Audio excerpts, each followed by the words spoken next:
What's up YouTube? Welcome to Cars, Cost, and Technology. Today we're going to be taking a look at a 2017 Dodge Charger Hellcat, courtesy of Big O Dodge in Greenville, South Carolina. Definitely check them out at the info in the description. Not only do they have a huge selection of vehicles in stock, but they're a great group of people. I can't thank them enough for all the help they gave me while filming this review. So like I said, definitely give them a call if you're thinking about purchasing any kind of Chrysler, Dodge, Jeep, or Ram vehicle. All their contact info will be down below. Let's go ahead and jump into this review. The first thing I want to go over with you guys is just some awesome facts and figures on the Hellcat. Now, everyone knows the claim to fame on this car is obviously the 707 horsepower. It's been a figure that's been well known for a long time and definitely stands out in the car community. But I wanted to compare it besides some cars that you probably wouldn't normally compare this car to.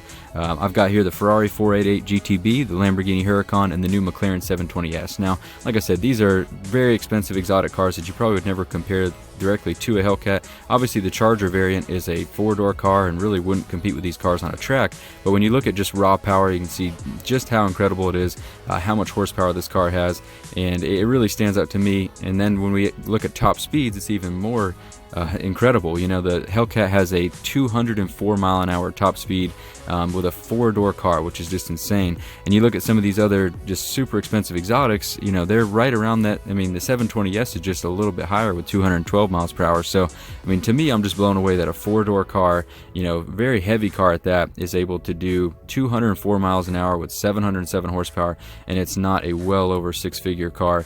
Now when we're looking at pricing, that's the most impressive thing about this car, and obviously it just blows the competitors away.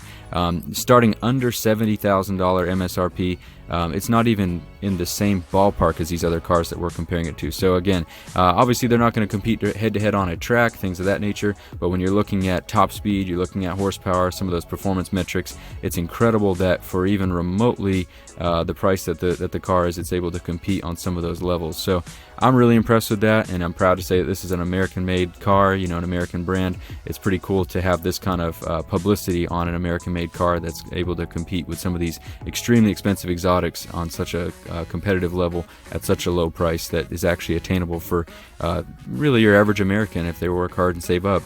Now, the next thing I want to talk about on the while we're on the topic of costs, I know you guys really enjoyed when I give you insurance figures, so I went ahead and did some research for you guys on insurance premiums for a Hellcat. Now, I am 25 years old with no tickets or accidents on my record. It looks like it would be just over $1,100 per every 6 months for me to insure the car. Obviously yours could be significantly different, but that's $240 more than it is to insure my Corvette, which isn't bad when you consider what the MSRP is on this car and just how much horsepower it has. I know a lot of people were saying that it was going to be way higher than that. Next thing I want to go over is the tires. Now obviously when you buy a Hellcat, you can go ahead and anticipate doing some burnouts. You know, you can't have that much horsepower without lighting the tires up once in a while. They actually have relatively thin tires, comparatively speaking, at least, and I think that's kind of intentional just because they know people are going to be doing a lot of burnouts with these cars. But you know, luckily they're not all that expensive at $181 per tire for the original equipment. That's not that bad. I mean, less than $400 for a new rear set. You can pretty much enjoy your burnouts without being terrified of what you're gonna have to spend to replace them. I know in some of the cars with wider tires it's just ridiculous, but I've got both keys here, so we'll go ahead and kind of dive into this review. You got the black key and the red key, which I think is a really great idea. I really like that. Something that just feels cool about having the two different tiers there available. And just for comparison's sake, I've got my Corvette key here for all you Corvette guys that I know follow this channel. Very similar, obviously you're going to have similar functionality, but like I said, I just love the design of the red key. I think it really stands out, and it's just a cool thing, almost like the Bugatti Speed key that unlocks all the horsepower in that car. Really awesome feature, and I think that that's a good idea. I'd like to see more manufacturers implement that. Now when we're looking at the interior, this car is really unique in the sense that it's very luxurious. I was actually really surprised by how soft the seats were. They almost feel more like a sofa than they do a bucket seat, so it's pretty crazy that you could actually exceed 200 miles an hour in this car. And like I said, the seats are so soft, everything in there feels luxurious. You're not really low down to the ground like you are on the Corvette. It feels like a very comfortable seating position. Plenty of leg room. Like I said, it's just crazy to me that it's got that much power and it's got that much, you know, it's capable of what it is, considering that it feels very comfortable inside. Now, one thing I really want to spend some time on is this infotainment system, because I think Dodge has got one of the best ones in the game right now. I was really impressed by all the different controls and how it's laid out. It's just very easy to use. It's got a lot of options, easy to see, and I like that the passenger can see it also. You know, I know on my gauge cluster in my Corvette, it's got a lot of these similar options, but it's something cool about being able to show your passengers all these settings and all these different options. It's just a cool option, and I'd like to see that on more cars. And they've also done a lot of work in making it very modern and cool looking. You know, you've got all your standard options and switches in here, but you've got some things in here that you don't see on most vehicles. Not only can you customize all of the usuals, but you can also adjust your horsepower. They've actually got the SRT performance pages that gives you not only some really cool gauges and options, but it's really well designed. You know, it not only does it really functional, but it just looks cool. The fact that you can see the car here, this preview looks awesome. You've got all kinds of different gauges that you can access. I really like the fact that when you use the timer, you also have the ability to actually save those your times and your stats onto a USB drive. So I think that's pretty cool. I didn't have one with me for this review, but I think that's a really awesome feature that you could actually save those. That way you can keep it for down the road and show your friends, or save it for future race events. But outside of that, you know, you've got some typical gauges here, everything from oil temperature, coolant temperature, battery voltage, boost pressure, all your typical contenders, but I just like the way they're laid out. I think it's a really cool effect to have it there in the center. I think it could potentially be somewhat distracting as the driver.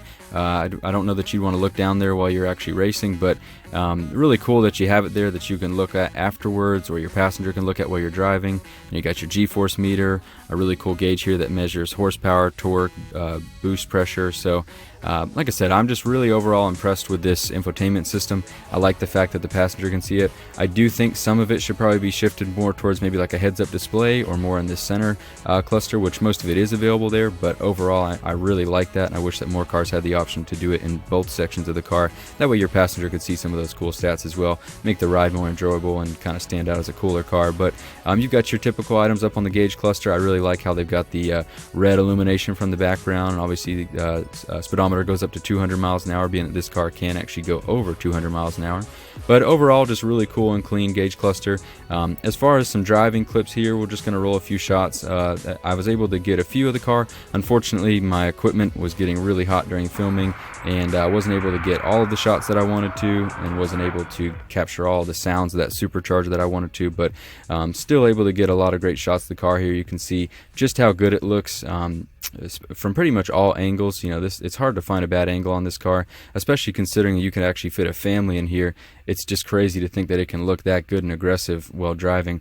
But overall, the first thing you hear when you get in it is definitely that big supercharger whining, and I mean, it sounds great. It's really addictive. Me coming from a naturally aspirated car, I'm just not used to hearing that, and like I said, it got really addictive really quickly. I think for my next car, I'm probably going to be looking towards a supercharged car, just because that sound, it just reminds you what you've got going on under the hood and makes you feel just that much more powerful. But overall, the car handles much cleaner than you'd think. Everything feels really tight.